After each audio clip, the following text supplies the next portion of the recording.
She never said a word to me. Not once. And I had made my peace with that. My daughter Juniper was 6 years old, and she had not spoken a single word in 14 months. Not since the accident. The doctors had a name for it. Selective mutism, complicated by acute stress response. But what that meant, in real terms, was that my little girl sat next to me every morning on the drive to school and looked out the window like she was watching something disappear that nobody else could see. I didn't push her. I had learned not to. I work maintenance at Ridgeline Elementary. That's the school on Cascade Avenue, the one with the broken gutters they keep promising to fix and never do. I come in at 6 in the morning before the teachers arrive, and I stay until the last custodian clocks out, and in between, I patch drywall and change ballasts and unclog drains and do whatever else the building needs done. It is not glamorous work, I know that, but it is honest, and it keeps the lights on, and Juniper has never once gone to bed hungry, and those are the 3 things I care about. Her mother left when Juniper was 4. I am not going to say a lot about that, except that it happened fast and it hurt for a long time. And then one day it just became the shape of our life, the 2 of us. And we built around it the way you build around a load-bearing wall. You don't remove it, you just figure out where the doors go. The accident happened on a Tuesday in October. I was picking Juniper up from after-school care, and a car ran a red light on Mercer Street, and we spun into a telephone pole. Nobody was killed. That was the official verdict, nobody was killed. What they did not put in the report was that something in my daughter went very quiet that day and had not come back since. I talked to her anyway. That was the one thing the therapist told me to keep doing, and so I kept doing it. I talked to her on the drive to school about the weather and the baseball scores and what I was going to make for dinner. I talked to her while I packed her lunch.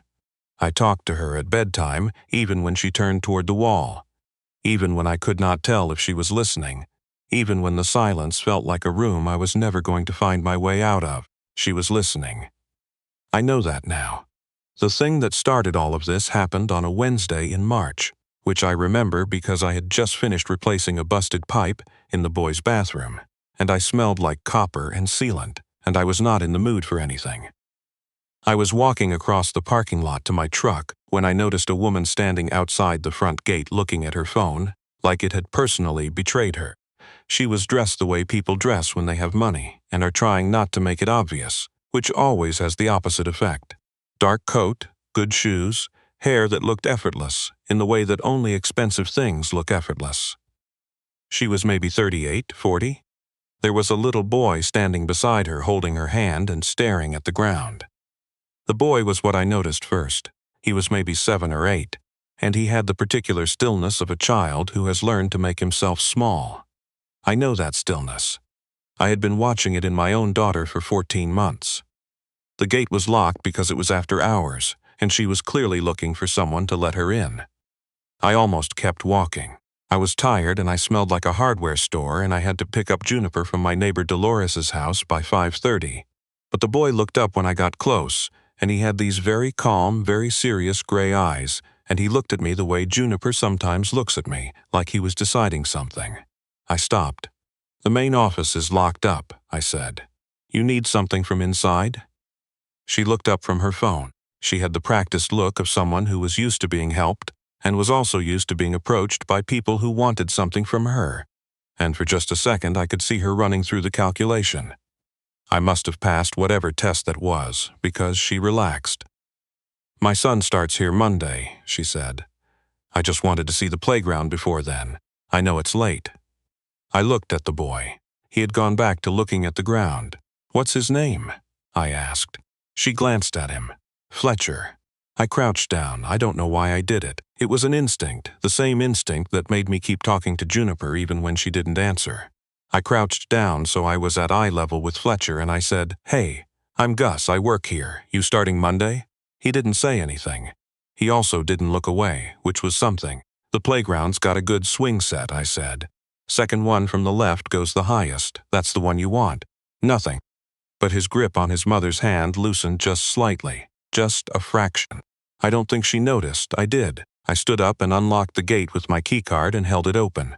"Take your time," I said, and I went to my truck, and that was that. Except it wasn't. Monday morning I was replacing a ceiling tile in the front hallway, when Fletcher came in with his mother. He was wearing a blue jacket and a backpack that was too big for him, and he was doing that thing kids do when they're scared, where they don't show it with their face, but their whole body is slightly turned toward the exit. He saw me on the ladder. He stopped. I looked down and gave him a nod the same way I'd nod to any of the kids in the hall. He looked at me for a long moment and then he walked to his classroom. That afternoon his mother was waiting by the front entrance. I was coming out of the gym storage room and nearly ran into her. "Oh," she said. "Hi. You're the man from the gate, Gus Merritt," I said. "Lenora Ashby." She shook my hand like she meant it. "Fletcher told me about you." "The swing set." I blinked. "He talked to you?" Something moved across her face. "He signed it," she said. "He uses sign language. He doesn't speak." "Right," I said. And then, because I didn't know what else to say, second from the left, "Tell him I stand by it." She smiled at that. It was a real smile, not the polished kind she'd had at the gate. "I will." She walked out. I went back to work. And I thought about Fletcher signing to his mother about a swing set. And I thought about Juniper looking out the window at something only she could see. And I thought about how many ways there are for a person to be quiet and still be saying something. I did not look up Lenora Ashby. That is important to say. I did not Google her name or think about her in any particular way. She was a mother who had dropped off her kid at my school, and that was the beginning and end of it. It was Dale Whitaker who told me. Dale does groundskeeping, and he is constitutionally incapable of not sharing information. He found me eating lunch on the loading dock on Thursday and said, "You know who that woman is? The one with the quiet kid?" "No," I said. "Lenora Ashby." He said it like it was supposed to mean something. It didn't mean anything to me. "Ashby Group," he said. "The tech company. The one that built the data platform that like every hospital in the country uses now. She founded it. She's worth them. A lot. Like, a lot. I ate my sandwich. "She moved her son here because she wanted him in a regular public school," Dale said. "She could put him anywhere, she put him here." "Good for her," I said. Dale looked at me like I was the most boring person he had ever met, which is a look I have grown comfortable receiving. Here is what actually happened, the real and ordinary version of it. Fletcher started sitting on the bench near the gym entrance at lunch. Not with other kids. Just on the bench, watching the yard. I passed him 3 or 4 times a week going between the gym and the equipment room, and after the first week I started saying something each time. Not a question, because I had learned from Juniper that questions put pressure on silence in a way that makes it heavier. Just observations. That's Eddie Bauer. He's the fastest kid in the 3rd grade and he knows it. They're arguing about the 4 square rules again. They argue about the 4 square rules every single day. That pigeon has been coming to this yard for 2 years. I call him Gerald. He doesn't know that. Fletcher never responded, but he started looking up when he heard me coming. After about 3 weeks, he was on the swing set when I crossed the yard, and I stopped and said, "Second from the left." "Good choice." He pumped his legs once, deliberately, like an acknowledgement, like a period at the end of a sentence. I kept walking, but I was smiling. Juniper met Fletcher by accident, the way most good things happen. I had picked her up from Dolores's house and stopped at the school to grab a part I'd left in the equipment room. I wasn't supposed to bring her in after hours, but Dolores had a migraine and I had no one else, and Juniper is quiet and well-behaved and does not touch anything she's not supposed to touch. I've brought her in before. Nobody minds. She came with me to the equipment room, and then we were walking back through the yard and Fletcher was still there. His mother was late, apparently, and he was sitting on the second swing from the left, not swinging, just sitting, feet dragging in the worn patch of dirt underneath. Juniper stopped. I looked down at her. She was looking at Fletcher. Fletcher was looking at her. She walked over to the swing set and sat down in the swing next to his. The one that doesn't go as high. She didn't say anything. He didn't say anything. They just sat there in the adjacent swings in the late afternoon light. 2 kids who had both, in their own ways, gone quiet, and something about it hit me somewhere I hadn't expected. I sat on the bench across from them. I let it be. After maybe 5 minutes, Fletcher raised his hand in a small gesture. I recognized it because I had looked it up after Lenora told me he used sign language.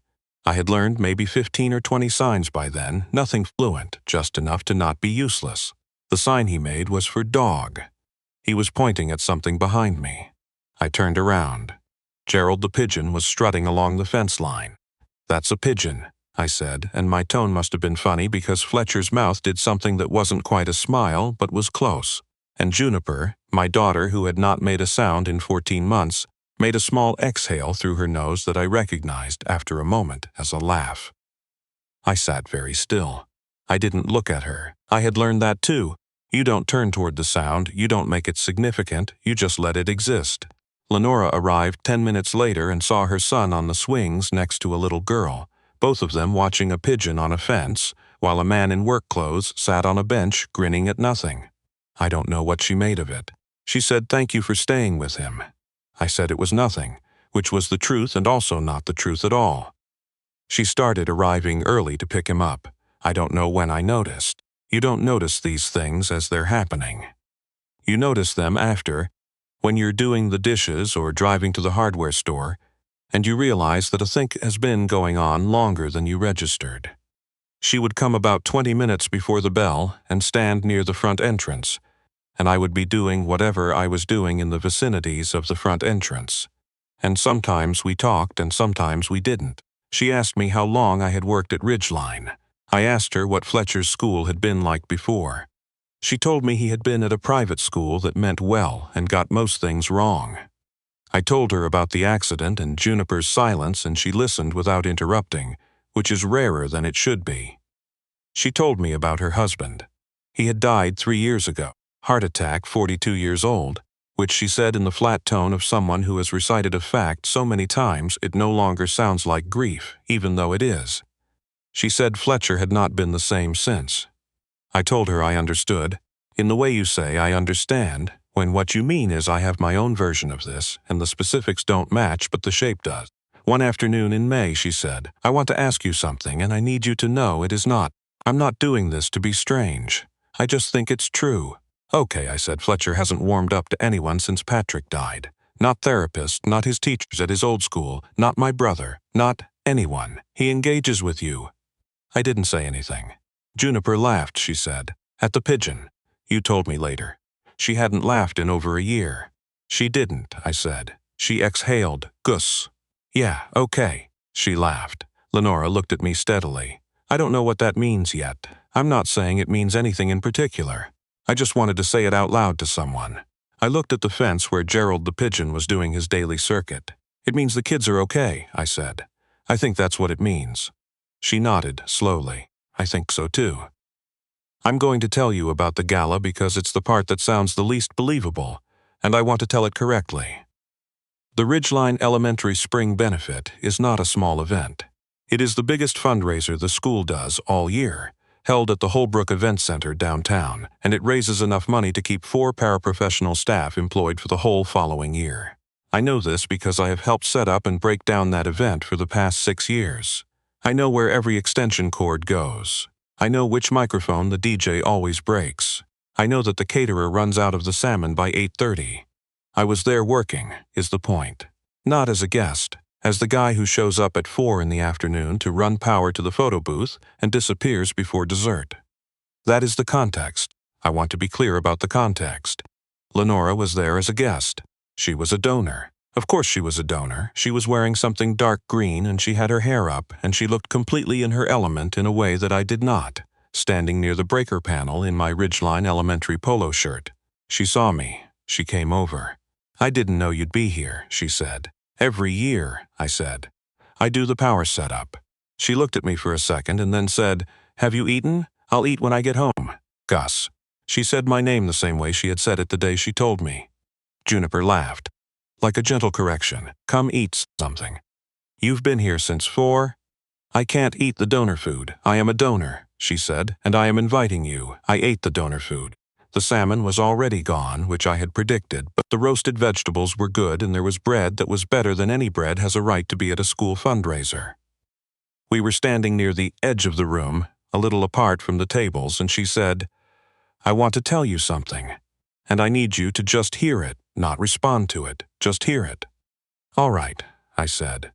After Patrick died, she said, I made a decision. I told my sister, I told myself, I told anyone who asked. The only person I would ever consider building anything with again would be someone Fletcher chose.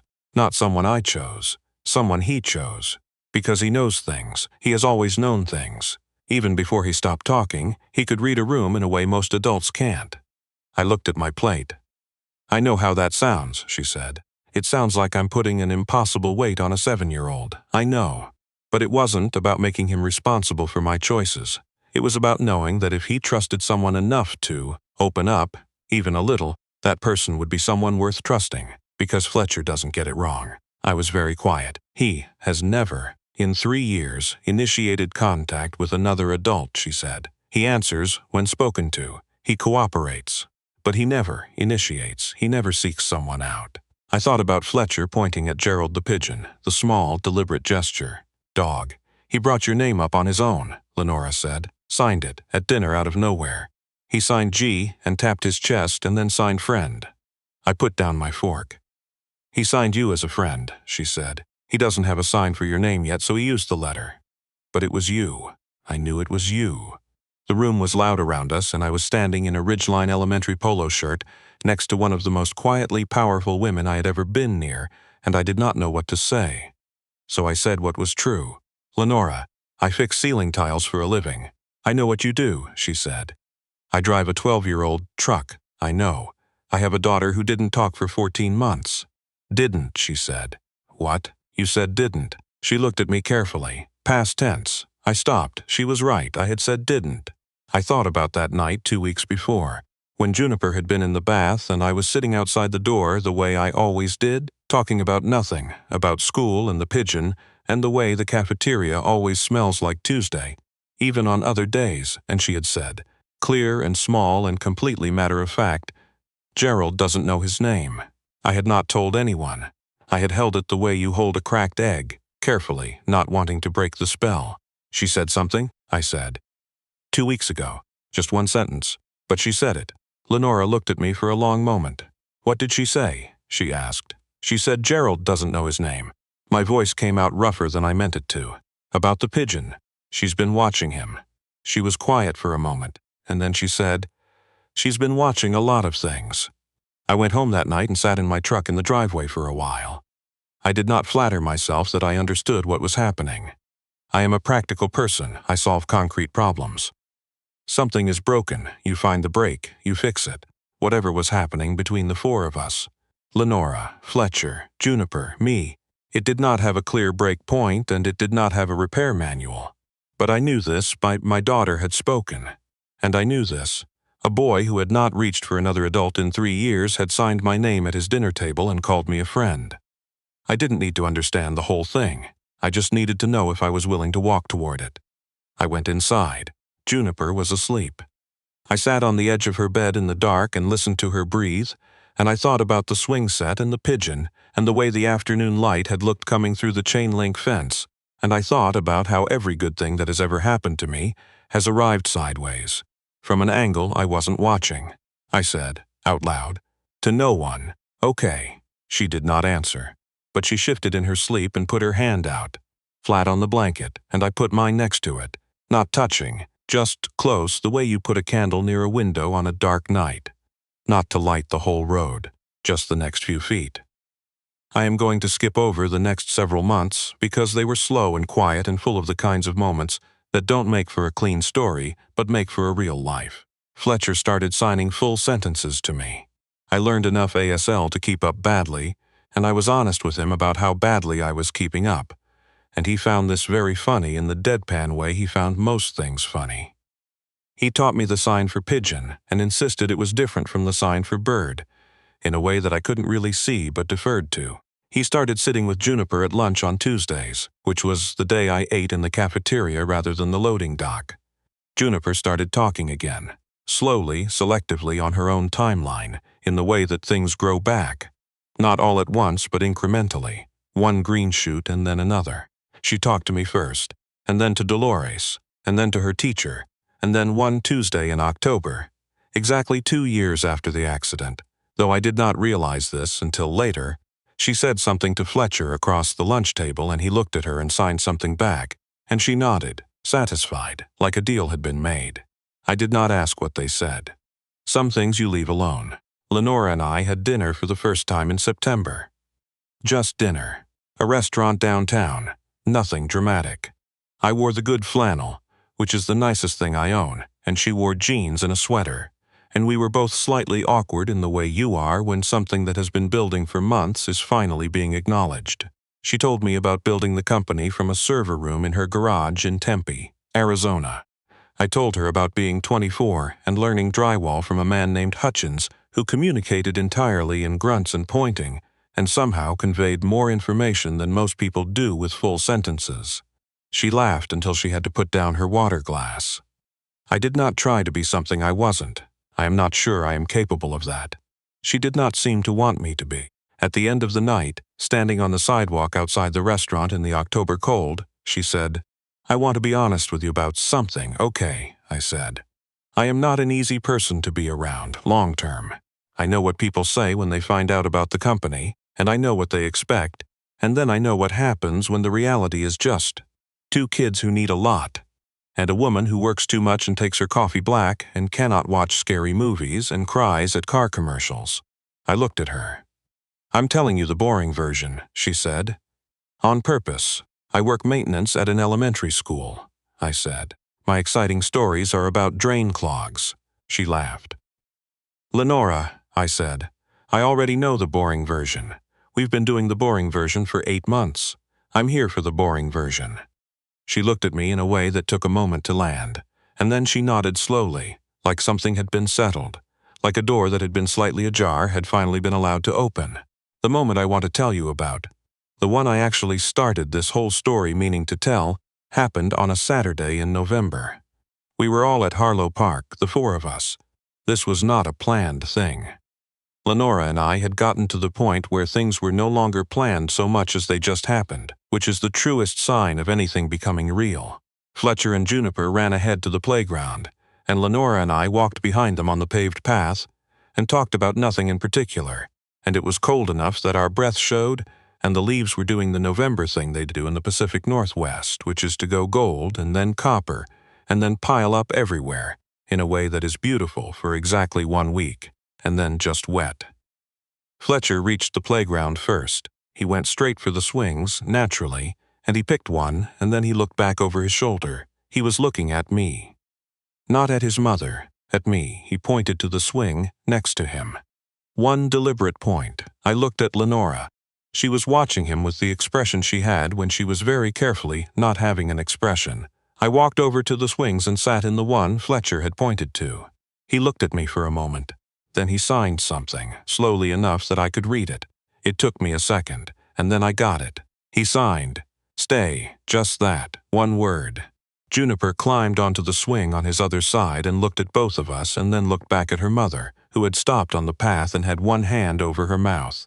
I pushed off the ground and started to swing, and Fletcher did the same, and Juniper did the same. And the 3 of us rose and fell in the November light, and behind us I could hear Lenora take a breath. The kind of breath that is not a sob and is not a laugh a person makes when something they had stopped hoping for quietly, without announcement, comes true. I don't have a dramatic ending to give you. There was no speech.